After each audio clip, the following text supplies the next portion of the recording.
தற்போதைய அண்மை செய்தியை பார்த்துக் கொண்டிருக்கிறோம். மிக முக்கியமான ஒரு உத்தரவை சென்னை உயர்நீதிமன்றம் பிறப்பித்திருக்கிறது. தமிழகத்தில் டாஸ்மாக் கடைகளை மூட சென்னை உயர்நீதிமன்றம் உத்தரவு பிறப்பித்திருக்கிறது. ஆன்லைனில் மட்டுமே விற்பனை செய்யலாம் என்கிற ஒரு உத்தரவையும் சென்னை உயர்நீதிமன்றம் பிறப்பித்திருக்கிறது. கிட்டத்தட்ட 42 நாட்களுக்கு பிறகு நேற்றைக்கு தமிழகம் முழுவதும் மதுக்கடைகள் திறக்கப்பட்டன. உயர்நீதிமன்றம் பல்வேறு நிபந்தனைகளை விதித்திருந்தது. ஆதார் அட்டை கொண்டுவரப்பட வேண்டும், ஒருவருக்கு இத்தனை மது பாட்டில்கள் மட்டுமே விற்பனை செய்யப்பட வேண்டும், அவர்கள் தனிமனித இடைவெளியை கடைபிடிக்க வேண்டும் என்பது உள்ளிட்ட பல்வேறு நிபந்தனைகள் விதிக்கப்பட்டிருந்த சூழலில் இன்று 2வது நாளாக தமிழகத்தில் டாஸ்மாக் கடைகளில் சென்னை நீங்கலாக விற்பனை நடைபெற்று வந்தது. இந்த நிலையில் டாஸ்மாக் கடைகளை மூடுமாறு உயர்நீதிமன்றம் தமிழக அரசுக்கு உத்தரவு பிறப்பித்திருக்கிறது. அதே நேரத்தில் ஆன்லைனில் மட்டுமே மது விற்பனை செய்து கொள்ளலாம் என்கிற ஒரு உத்தரவையும் தற்போது சென்னை உயர்நீதிமன்றம் பிறப்பித்திருக்கிறது.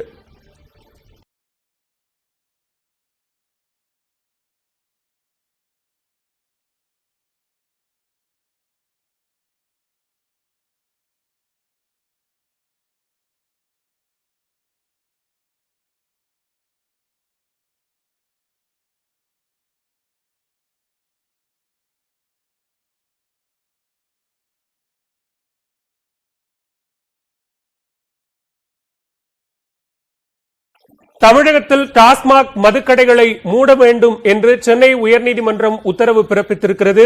அதே நேரத்தில் ஆன்லைனில் மது விற்பனையை செய்யலாம் என்ற உத்தரவையும் சென்னை உயர்நீதிமன்றம் பிறப்பித்திருக்கிறது. மத்திய அரசினுடைய உத்தரவுக்கு இணங்க தமிழகத்தில் டாஸ்மாக் கடைகளை திறப்பதாக தமிழக அரசு அறிவித்திருந்தது. இந்நிலையில் 42 நாட்களுக்கு பிறகு நேற்றைக்கு சென்னை நீங்கலாக தமிழகம் முழுவதும் டாஸ்மாக் மதுபான கடைகள் திறக்கப்பட்டு விற்பனை நடைபெற்றது. பெரும்பாலான இடங்களில் தனிமனித இடைவெளி கடைபிடிக்காமல் முண்டியடித்துக் கொண்டு மது வாங்குவதற்காக மது பிரியர்கள் அலைமோதிய காட்சிகளை பார்த்தோம். இந்த சூழலில் தற்போது சென்னை உயர்நீதிமன்றம் இன்றைக்கு 2வது நாளாக விற்பனை நடந்து முடிந்த நிலையில்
பிறப்பித்திருக்கிறது. கொரோனா முன்னெச்சரிக்கை தடுப்பு நடவடிக்கையாகவும் ஊரடங்கு காரணமாகவும் தமிழகத்தில் டாஸ்மாக் மதுபான கடைகள் மூடப்பட்டிருந்த நிலையில் நேற்றைக்கு சென்னை நீங்கலாக தமிழகம் முழுவதும் மதுபான கடைகள் திறக்கப்பட்டன. இந்நிலையில் பல்வேறு நிபந்தனைகளை சென்னை உயர்நீதிமன்றம் தமிழக அரசுக்கு வழங்கியிருந்தது. அதே நேரத்தில் ஆன்லைன் விற்பனை செய்யலாம் என்கிற ஒரு அனுமதியையும் வழங்கியிருந்தது. இந்த சூழலில் நேற்றைக்கு தமிழகத்தில் மதுபான விற்பனை தொடங்கிய நிலையில் ஏராளமானோர் தனிமனித இடைவெளியை கடைபிடிக்காமல் முண்டியடித்துக் கொண்டு மது வாங்க முற்பட்டனர். இந்நிலைகளில் கடைகளை மூட உயர்நீதிமன்றம் உத்தரவு பிறப்பித்திருக்கிறது. கூடுதல் விவரங்களோடு இணைகிறார் நீதிமன்ற செய்தியாளர் மதன். நீங்க தொடரலாம். அதாவது தமிழகத்தில் ஊரடங்கு பிறப்பிக்கப்பட்ட நாள் முதல் தமிழகத்தில் டாஸ்மாக் கடைகள் மூடப்பட்டிருந்தது. இந்த சூழலில் நேற்று முதல் சென்னை தவிர்த்து தமிழகத்தில் மற்ற மாவட்டங்களில் டாஸ்மாக் கடைகள் திறக்கப்படும் என்று தமிழக அரசு அறிவித்திருந்தது. ஏற்கனவே இந்த உத்தரவை தமிழக அரசின் அறிவிப்பை எதிர்த்து சென்னை உயர்நீதிமன்றத்தில் வழக்கு தொடரப்பட்டு அந்த வழக்கில் நேற்று முந்தைய நாள் அதாவது ஒரு சில நிபந்தனையுடன் டாஸ்மாக் கடை திறக்கலாம் என்று உத்தரவு பிறப்பிக்கப்பட்டது. அதாவது 6 அடிக்கு இடைவெளி விட்டு மட்டுமே ஒருவர் நிற்க வேண்டும், ஒருவருக்கு ஒரு மது பாட்டில் மட்டுமே ஒரு நாளைக்கு வழங்க வேண்டும், 3 நாள் கழித்து அதே நபருக்கு மீண்டும் 2வது மது பாட்டில் வழங்க வேண்டும். அது மட்டும் இல்லாமல் அவருடைய ஆதார் அட்டையை கொண்டு காண்பித்த பிறகு மட்டுமே அது வழங்க வேண்டும் என்று பல்வேறு நிபந்தனையுடன் உயர்நீதிமன்றமானது மதுபானம் விற்பதற்கு அனுமதி வழங்கியிருந்தது. இந்த நிலையில் நேற்றைய தினம் இந்த மதுபானம் விற்பனை தொடங்கிய பிறகு தமிழகத்தில் பல்வேறு இடங்களில் இந்த ஒரு நிபந்தனை முழுமையாக கடைபிடிக்காமல் மக்கள் முண்டியடித்துக் கொண்டு அந்த மதுபானங்களை வாங்கி சென்ற அந்த காட்சிகள் இணையதளத்தில் வெளியானது. அது மட்டுமல்ல செய்திகள் வெளியாகிறது.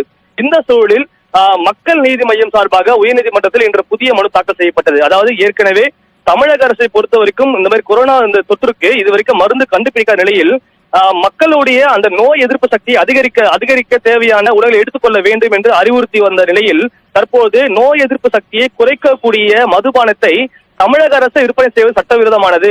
எனவே அது மட்டும் இல்லாமல் தமிழக அரசுக்கு உயர்நீதிமன்றம் பிறப்பித்த நிபந்தனைகளை முழுமையாக பின்பற்றாத நிலையில் தற்போது உள்ள நிலையில் அதாவது தமிழக அரசு அந்த டாஸ்மாக் கடை திறப்பதற்கு பிறப்பிக்கப்பட்ட அந்த உத்தரவை ரத்து செய்ய வேண்டும் என்று ஒரு மனு தாக்கல் செய்யப்பட்டு அந்த மனுவானது இன்று மீண்டும் நீதிபதிகள் வினித் கோத்தாரி அடங்கிய அமர்வு விசாரணைக்கு வந்தது. இந்த வழக்கு இன்று விசாரணைக்கு வரும்போது மக்கள் நீதி மையம் சார்பிலும் மற்றும் வழக்கறிஞர் ராஜேஷ் தரப்பிலும் ஒரு வாதம் எடுத்து வைக்கப்பட்டது. அதாவது உயர்நீதிமன்றமானது தமிழக அரசின் கோரிக்கைகளை ஏற்றுக்கொண்டு உத்தரவு பிறப்பித்த பிறகு அந்த ஒரு நடைமுறைகள் முழுமையாக பின்பற்றவில்லை. உயர்நீதிமன்றம் பிறப்பித்த அந்த விதிகளை அந்த விதிமுறைகளை முழுமையாக கடைபிடிக்கவில்லை என்பதால் கொரோனா தொற்று அதிகம் பரவும் அபாயம் ஏற்பட்டுள்ளது. எனவே உடனடியாக மூட வேண்டும் என்று தெரிவித்தார்கள். இதனை ஏற்றுக்கொண்ட நீதிபதிகள் தமிழகத்தில் திறக்கப்பட்ட அந்த டாஸ்மாக் கடைகளை மூட வேண்டும், தேவைப்பட்டால் ஆன்லைன் மூலமாகவும் ஹோம் டெலிவரி மூலமாக இந்த மதுபானம் விற்பதற்கான அந்த முயற்சியை தமிழக அரசு எடுக்க வேண்டும் என்று உத்தரவு பிறப்பித்துள்ளதாக தற்போது தகவல் வெளியாகியுள்ளது. பாலவேல், நன்றி மதன். நம்ம தொடர்ந்து பேசலாம். இணைப்பில் இருங்கள். நம்மோடு மக்கள் நீதி மையத்தின் வழக்கறிஞர் கார்த்திக் ராஜா தொலைபேசி இணைப்பில் இணைந்திருக்கிறார். வணக்கம் கார்த்திக் ராஜா. இன்றைக்கு சென்னை உயர்நீதிமன்றம் நேற்றைக்கு தமிழகம் முழுவதுமாக சென்னை நீங்களாக மதுபான கடைகள் திறக்கப்பட்ட நிலையில இன்னைக்கு இப்படி ஒரு அதிரடி உத்தரவை பிறப்பித்திருக்கிறாங்க. உங்களுடைய கோரிக்கை நீதிமன்றத்தில் என்னவாக இருந்தது? விவரங்களை எங்களோடு பகிர்ந்து கொள்ளலாம். ஹலோ கார்த்திக் ராஜா, இணைப்பில் இருக்கீங்களா? சார் வணக்கம் சார். அதாவது இப்ப இந்த லாக்டவுன் அப்படிங்கிறது இத்தனை நாளா நீடிச்சு வந்துகிட்டே இருக்கு. கிட்டத்தட்ட 40 நாட்களுக்கு மேல வந்துகிட்டே இருக்கு. இப்படி ஒரு சூழ்நிலையில நாளுக்கு நாள் கொரோனா வைரஸ்னால பாதிக்கப்பட்டவர்களுடைய எண்ணிக்கை கூடிக்கிட்டே இருக்கு. இப்படி ஒரு தருணத்துல மதுபான கடைகளை துறக்கிறதுக்காக அனுமதி வழங்கப்பட்டதை முன்னிட்டு நேத்து பாத்தீங்கன்னா எல்லா இடத்துலயுமே பயங்கரமான கூட்டம். தனிமனித இடைவெளி காப்பாற்றப்படவே இல்லை. பல விபத்துகள் நேர்ந்திருக்கு, பல சண்டை சச்சரவுகள் நடந்திருக்கு, நிறைய பேர் உயிரிழந்திருக்கிறாங்கன்ற செய்திகளும் வந்திருக்கு. அப்படிங்கிற ஒரு தருவாயில இதை இந்த லாக்டவுன் பீரியட் முடிகிற வரைக்கும் கண்டிப்பா நிறுத்தி வைக்கணும் அப்படின்னு நாங்க மனு தாக்கல் செஞ்சிருந்தோம். நீதிபதிகள் அதை முழுமையா நிறுத்தாம கடைகள்ல மாத்திரம் இப்போதைக்கு மூட சொல்லிட்டு பரிவர்த்தனைகளை ஆன்லைன் வசதிகள் மூலியமா செஞ்சுக்கிறதுக்கான அனுமதி கொடுத்திருக்காங்க. இது operative portion of the order 4-5 வரிகள் மாத்திரம் தான் வாசிச்சிருக்காங்க. இப்ப முழுமையான ஆர்டர் ஆன்லைன்ல அப்டேட் பண்ணதுக்கு அப்புறம் நம்ம ஃபுல் டீடைல்ஸ் சொல்லிடலாங்க சார். இப்போ நேற்றைக்கு தமிழக அரசு இந்த மாதிரியான பல்வேறு நிபந்தனைகளுடன் தான் டாஸ்மாக் கடைகள் திறக்கப்படும், தனிமனித இடைவெளி பின்பற்றப்படும், ஆதார் அட்டைகள் கொண்டு வரப்படும் வேண்டும், ஒருவருக்கு இத்தனை மதுபான பாட்டில்கள் தான் வழங்கணும் அப்படின்னு நீதிமன்றமும் சொல்லியிருந்தது, அரசும் சொல்லியிருந்தது. நேற்றைக்கு கடை திறக்கப்பட்டு இன்றைக்கு 2வது நாள். இன்றைக்கு நீதிமன்றத்தை நாடி இருக்கிறீங்க. இனிவரும் காலங்களில் அரசு மேல்முறையீட்டுக்கு வரலாம், அவர்கள் இதே மாதிரியான கட்டுப்பாடுகளுடன் கடை திறக்க முடியும் என்று சொல்லலாம். அப்போ மக்கள் நீதி மையத்தினுடைய வாதம் என்னவாக இருக்கும்? இல்ல, நாங்க எங்களுடைய ஸ்டாண்ட்ல கடைசி வரைக்கும் நாங்க என்ன வாதங்கள் வச்சிருக்கிறோமோ அதை கடைசி வரைக்கும் நாங்க அதை கடைபிடிச்சுதான் ஆவோம். இது நீதிபதிகளே பாக்குறாங்க. இவ்வளவு பிரச்சனைகள் நடக்குது, இவ்வளவு கூட்டமா போயிட்டு இருக்கிறாங்க, கட்டுப்படுத்த முடியாத நிலைமை இருக்கு. அப்படிங்கறதுனால தற்காலிகமா இந்த கடைகளை நிறுத்த சொல்லியிருக்கிறாங்க. ஆன்லைன் வசதிகள் மூலமா வாங்க முடியும் அப்படிங்கறதுனால மக்களுக்கும் எந்த விதமான ஒரு ஏமாற்றமும் இருக்காது, வருவாயில எந்த வித ஒரு பிரச்சனையும் இருக்காதுன்னு சொல்லிட்டு அதுக்கேற்ற மாதிரி ஒரு சமநிலை தீர்ப்பா கொடுத்திருக்காங்க சார். இப்போ டீடைல் ஆர்டர் வந்ததுக்கு அப்புறம் தான் நம்ம அதை பத்தி கம்ப்ளீட்டா விமர்சிக்க முடியும். வேற ஒண்ணு. நன்றி கார்த்திக் ராஜா. இணைப்பில் கருத்துக்களை பகிர்ந்து கொண்டமைக்கு. தமிழகம் முழுவதும் சென்னை நீங்களாக டாஸ்மாக் மதுபான கடைகள் நேற்று திறக்கப்பட்டு விற்பனை தொடங்கப்பட்ட நிலையில் 2வது நாளாக இன்று விற்பனை நடந்து முடிந்த சூழலில் சென்னை உயர்நீதிமன்றம் தமிழகத்தில் டாஸ்மாக் மதுபான கடைகளை மூட வேண்டும் என்று உத்தரவு பிறப்பித்தது.